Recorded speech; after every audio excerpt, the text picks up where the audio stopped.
Pastor John, today we have a question that we get via email quite often, and it's a simple question. What does it mean to be spiritually lukewarm? If somebody asked me that, Tony, the first thing I would say is, do you mean you want me to say what your pastor meant last Sunday? or what the Bible means? And I don't know what their pastor said last Sunday, so all I've got to go on here is the Bible. And the Bible only uses this word. I mean the whole Bible, Septuagint, Hebrew Old Testament, Greek New Testament, only uses this word one time. And so I know what they're talking about. They're talking about Revelation 3:15 and 16. So here's what it says. Jesus says to the Laodicean church, I know your works. You are neither cold nor hot. Would that you were either cold or hot. So because you are lukewarm, neither cold nor hot, I will spit you out of my mouth.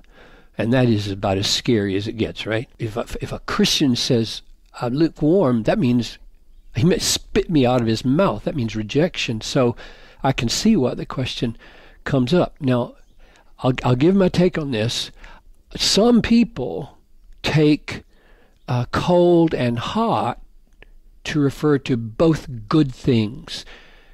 Cold is good because iced tea is great, and hot is good because hot coffee is good. And so I would that you were cold or hot means I would that you were serviceable for refreshment as cold, or I would that you were warming as hot. I doubt, frankly, that's what it means. There wouldn't be any theological error in that, I don't think. But I'm inclined to think that when he says cold, he doesn't mean something positive, but rather he means utter indifference to the gospel and to Christ outside the church, a person who's blatantly rejecting Christ and unbelieving.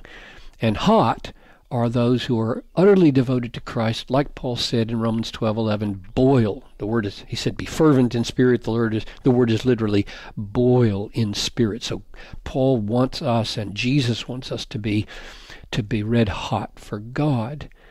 But of course the person would ask me, who has that other interpretation, well, why in the world would Jesus say, I would that you were cold?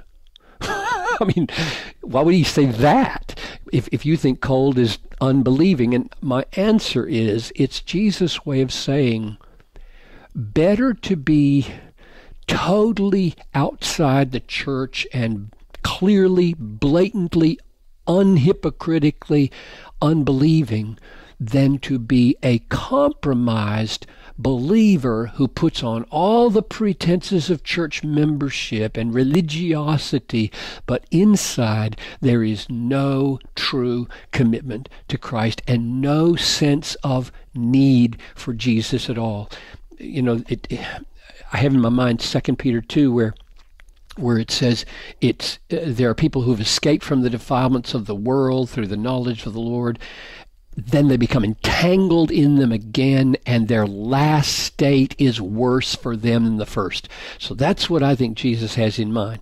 Better to be a person who's never tasted of the powers of the kingdom than taste them and then play the game of churchiness and have no true zeal for Jesus, because the last state of that person is going to be worse than the first. Better not to have known. So if you ask me then what is lukewarm? Jesus, I think, in the text points in the next verse to what it means. It says, you lukewarm people say, I am rich, I have prospered, I need nothing, not realizing you are wretched, pitiable, poor, blind, and naked. So the picture of the lukewarm person is a person in church who is self-satisfied.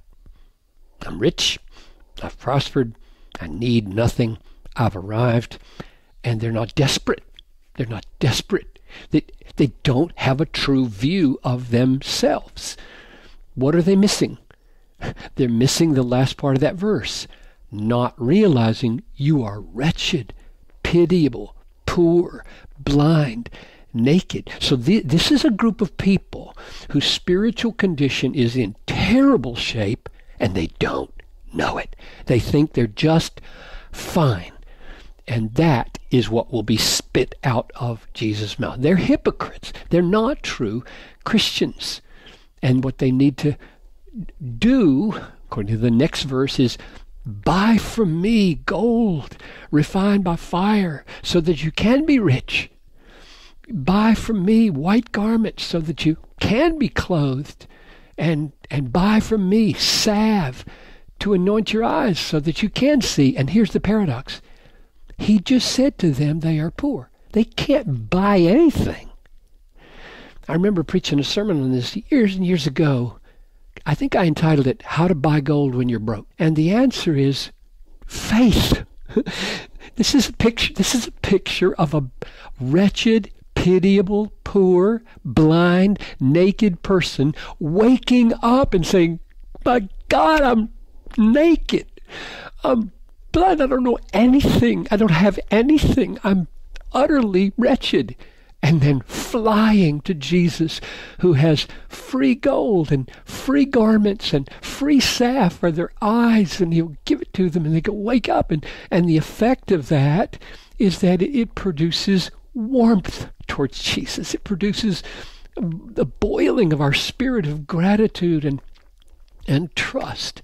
So that's my take on what it means to be lukewarm. Lukewarm does not mean true Christians don't have seasons of languishing. It doesn't mean that. It means true saints don't settle in with mediocrity and say, I'm rich, I'm prospered, I need nothing, I'll just do this religious thing and I'll just be just fine. No. A true Christian has an ongoing sense that in himself, wretched, pitiable, poor, blind, naked, and ever turning to Jesus for gold and for clothing and for salve for our eyes. Thank you, Pastor John, and thank you for listening to this podcast. At desiringgod.org, you'll find the sermon mentioned here, How to Buy Gold When You're Broke, which was preached on January 2nd, 1983. And there you can find thousands of other free books, articles, sermons, and other resources from John Piper's 32-plus years of ministry. I'm your host, Tony Reinke. Thanks for listening.